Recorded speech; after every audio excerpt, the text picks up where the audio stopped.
हाँ, ये बड़ी अचंभे वाली बात है, क्योंकि जब मीडिया के सामने मेरी बात हुई थी तो मैंने किसी का नाम लिया नहीं था, और उसके बाद भी उनके सुपुत्र ने सोशल मीडिया पे एक पोस्ट चढ़ाई और उसके अंदर बोला कि रोकोगे तो काफिला बन जाऊंगा। तो ये तो एक ही चीज़ दर्शाता है कि जब नाम नहीं लिया और आप अगर स्टेटमेंट दे रहे हो तो भाई चोर की दाढ़ी में तिनका टाइप की बात लगती है, तो लोगों ने कयास लगा लिया होगा कि भाई इनका ही नाम है। और रही बात कि उनका ये कहना कि सबूत लेकर के आए, सबूत दे, देखिए पार्टी का एक डिसिप्लिन होता है, उसके अंदर जो सही प्लेटफॉर्म होता है उसके ऊपर किसने उसको, दो अलग अलग इसके अंदर तथ्य हैं। एक है कि वो लेटर लीक कहाँ से हुआ, और दूसरा ये है कि उस लेटर को वायरल करने में किन लोगों का हाथ है।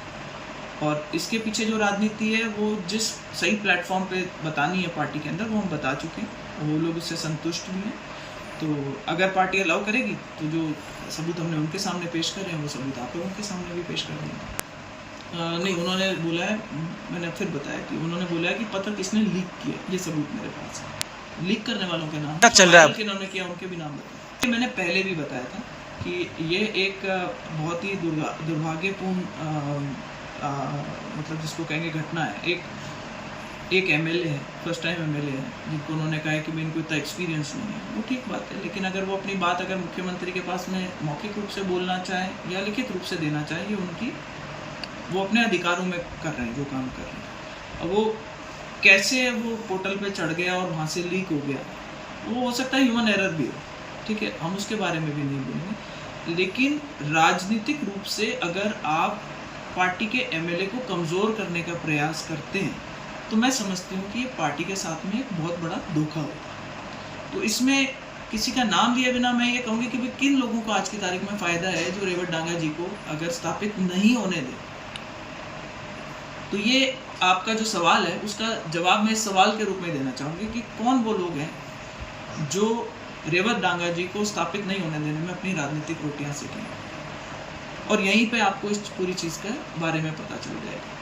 और रही बात कि जो मीडिया में उन्होंने इंटरव्यू दिया उसमें उन्होंने 3-4 चीज़ें और भी बोली थी जिन पे कि भाई चुनाव के अंदर नतीजे किस तरीके के रहे हैं, उनकी मानसिक स्थिति ऐसी हो सकती है। तो मेरी मानसिक स्थिति तो जो है वो जनता के सामने ही है, और मैंने जिस दिन से पार्टी में आई हूँ मैंने पार्टी को मजबूत करने का ही काम किया। और आप चाहे कहीं भी देख लें, चुनाव से लेकर के एमपी इलेक्शन से लेकर के बाई इलेक्शन तक हर जगह यही प्रयास किया है कि भारतीय जनता पार्टी मजबूत हो, हम जीत करके निकलें। बहुत से लोगों के सहयोग के साथ में हमने खीमसर का चुनाव जीता।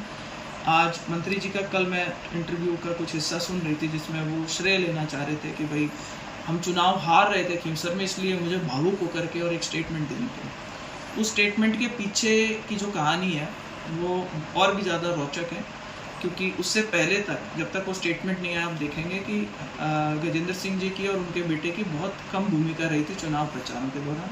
पार्टी के नेताओं का दबाव पड़ा तब उन्होंने एक्टिव होकर के मदद करी, और उसको भी बाद में जिस तरीके से उन्होंने भुनाने का प्रयास किया तो दो समाजों के अंदर की सब आपकी वजह से नहीं जीते। उन्होंने एक बहुत ही करेक्ट कॉन्फ़िगरेशन देते हुए बताया कि 15% जाटों के वोट उनके साथ थे और बाकी खिलाफ थे, और ऐसी परिस्थिति में अगर हम आगे नहीं आते तो चुनाव नहीं जीतते। तो ये मुझे लगता है कि जहाँ एक समाज का अच्छा सहयोग रहा है रेवत डांगा जी को, वहाँ पे ये कहना कि साहब केवल 15% ही लोग थे और इसलिए मुझे आकर के और ऐसा बयान देना पड़ा, मैं समझती हूँ कि एक गलत तरीके की सोच। उनसे पूछा गया था कि आपने आपके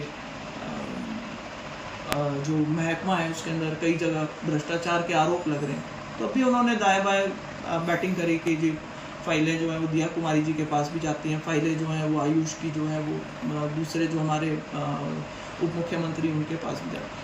आप डायरेक्ट सवाल का डायरेक्ट जवाब दें तो आप ज़्यादा चीज़ उचित लगती है। रही बात, एक और स्टेटमेंट आया था उनका कि मैं तो मंत्री हूँ और बड़े बड़े काम करने में लगा हूँ, छोटी छोटी चीज़ों के लिए मेरे पास समय नहीं है।